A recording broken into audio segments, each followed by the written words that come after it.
Maka kata Maulana Sa'ad apa? Harus ada 70 kebaikan dalam dirinya yang telah dikurangi sifat buruknya.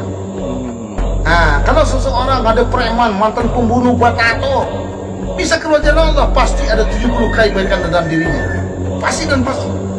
Maka sekarang nggak heran di markas-markas banyak orang udah daftar IPB 4 bulan jalan kaki, udah 3 tahun, 5 tahun nggak berangkat. Kenapa? Dia tidak mengusahakan kebaikan dalam dirinya.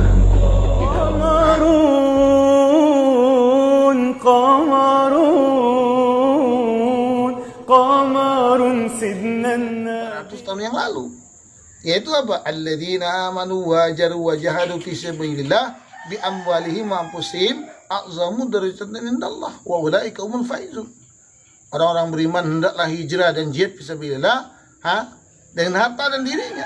Maka Allah berjaminan a'zamu darajatan indallah wa ulaika humul faizun.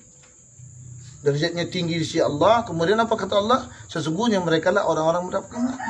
Itu baru bentuk syukur kita kepada Allah. Maka kita libatkan diri kita dalam dakwah. Kenapa? Allah telah perintahkan.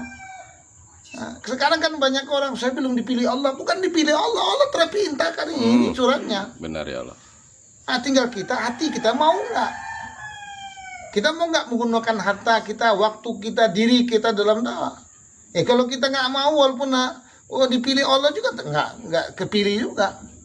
Tapi saya ada syarat lagi. Dipilih Allah dan dakwah, kata Allah kan, 3 perkara yang telah Allah jamin, itu rezeki, jodoh, dan maut. Apabila rezeki kita dijamin sama Allah, kita menjadi orang kaya raya, maka untuk ibadah saja haji, cukup 1 kebaikan dalam diri kita. Ini bayin maghrib, Maulana Sa'ad di Jamudin 2008. Tapi untuk menjadi da'i itu nggak bisa 1 kebaikan. Misalnya sifat buruk kita 20. Jadi untuk berangkat haji saja, seorang abid yang sudah dijamin rezeki sama Allah, harus ada 21 kebaikan. 21 kebaikan dikurang 20 keburukan, sifat buruk dirinya, maka sisa 1 kebaikan. Maka 1 kebaikan ini cukup untuk berangkat haji seorang, karena hartanya sudah dijamin sama Allah. Tapi untuk menjadi da'i keluar 3 hari, 40 hari, 4 bulan, di PB, negeri jauh, nggak bisa begitu. Maka derajat abid dengan da'i itu sampai 70 kali lipat derajatnya.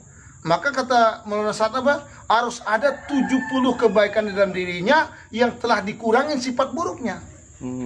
Nah, kalau seseorang ada preman, mantan pembunuh, batato, bisa keluar jalan Allah, pasti ada 70 kebaikan dalam dirinya.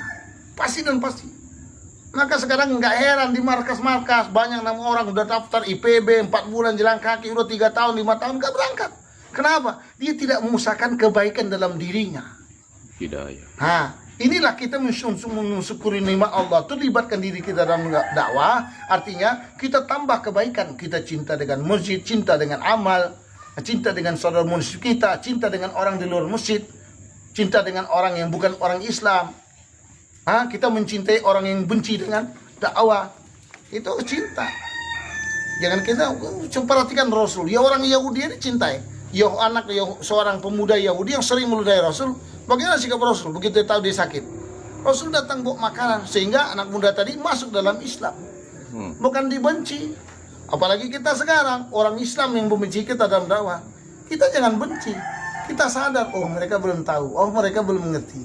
Maka kita rubah itu, image mereka itu dengan akhlak kita. Dengan kita datang mereka. Nah, ini pentingnya dakwah. Sehingga dikatakan oleh Mas Syekh, penting dakwah. Kenapa? Sebenarnya penting dakwah. Kita ini sudah diwajibkan. Kuntum khairu ummatin ukhrijat linnas ta'muruna bil ma'ruf wa tanhauna 'anil munkar. Jadi penting, kita ini sudah disebutkan umat terbaik. Jadi umat terbaik tapi nggak mau dakwah. Allah. Ta'muruna bil ma'rufnya nggak mau. Wa tanhauna 'anil munkarnya apalagi? Mengajak orang kebaikan aja nggak mau, apalagi mencegah orang kemungkaran. Seperti apa Amas kemarin, ada orang membawa palu ini mancurnya. Marah nggak? Enggak, katanya. Dia salah ini. Orang gelo ini enggak marah, tiang masjid. Dihancurin. Seperti itu. Jadi penting dakwah. Kalau dakwah ini kita hidupkan sehari, 2 hari, setahun, 10 tahun, 100 tahun, insya Allah akan banyak orang beriman yang wujud.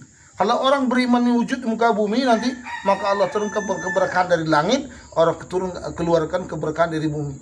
Maka muncullah kebaikan. Maka Allah angkat seorang pemimpin yang Habib nanti.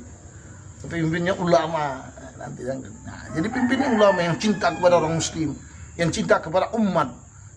Nah, sekarang bentuk hadis Rasul ini, apabila umat telah meninggalkan amal-amal agama, berbondong-bondong meninggalkan amal agama, maka Allah akan wujudkan pemimpin yang zalim, yang tidak menghargai ulama, tidak menghargai orang tua, yang tidak menghargai orang-orang Islam. Nah, ini wujud sekarang, ini wujud hadis nih. Allah wujudkan hadis Rasulullah zaman sekarang. Kenapa? Umat Islam yang telah mengaku Islam, beriman, berbondong-bondong meninggalkan amal agama. Kalau amal agama sudah pelan-pelan ditinggalkan, 1 halaman, 2 amal, 3 amal, 5 amal, 10 amal, 30 amal ditinggalkan, tinggal tunggu saatnya. Sekarang coba kita lihat berita di TV, berapa banyak justru gempa bumi, banjir lagi. Tentara Allah masih banyak, bukan sekedar air doang, bukan sekedar gunung doang tentara Allah. Dikirim Allah aja belalang tuh, selesai kita langsung. Hah? Berapa banyak orang gagal panen tuh, dikirim belalang sama Allah, jutaan belalang. Selesai panen, nggak gagal panen ya. Bukan segi hektar 2 hektar, sampai ribuan hektar gagal panen. Ini apa? Allah punya banyak tentaranya. Maka bagaimana kita sekarang saling aja mengajak tanda mensyukuri nikmat Allah ini kepada diri kita. Kita libatkan diri kita dalam dakwah, harta kita, waktu kita, semua kita libatkan dalam dakwah. Kita ajak berbondong-bondong manusia untuk mentaati Allah, beriman kepada Allah yang sempurna, mau mengamalkan agama ini, mau mengamalkan sunnah. Nah, baru nanti datang pertolongan, insyaallah ya. Insyaallah. Insyaallah. Insyaallah. Sekarang tidak 4 bulan. Waktu saya kiriman kemarin di kebun jeruk itu hanya 2 taskilnya. 6 bulan setiap tahun atau seumur hidup. Nah, Bapak pilih mana? Pak Yani, mau 6 bulan atau seumur hidup? Nah, kalau seumur hidup Bapak harus dimuasakan pulangnya. Nggak bisa pulang senak perut. Bapak di markas hari-hari. Kapan pulangnya nanti beri musyawarahkan, dikasih duit nanti. Hah? Kalau 6 bulan, nah Bapak boleh pulang 6 bulan. Nah, sama istri muda, anak sama 6 bulan. Keluarnya per tahun tuh 6 bulan. Masanya itu 6 bulan tuh rijal saja plus masturah. Jadi kurang lebih 8 bulan lah. 4 bulan cari nafkah, 8 bulan keluar jalan Allah bismillah. Insyaallah. Bersini ya. Nah, Pak Ismail gimana, siap? Insyaallah. Nah, ujung-ujung dakwah itu bayar itu taskil. Insyaallah ya. Dan saya siap insyaallah 6 bulan tiap tahun insyaallah. Insyaallah. Subhanallah wa bihamdihi. Subhanallah wa bihamdihi, subhanakallah wa bihamdihi. Asyhadu an la ilaha illallah. قمر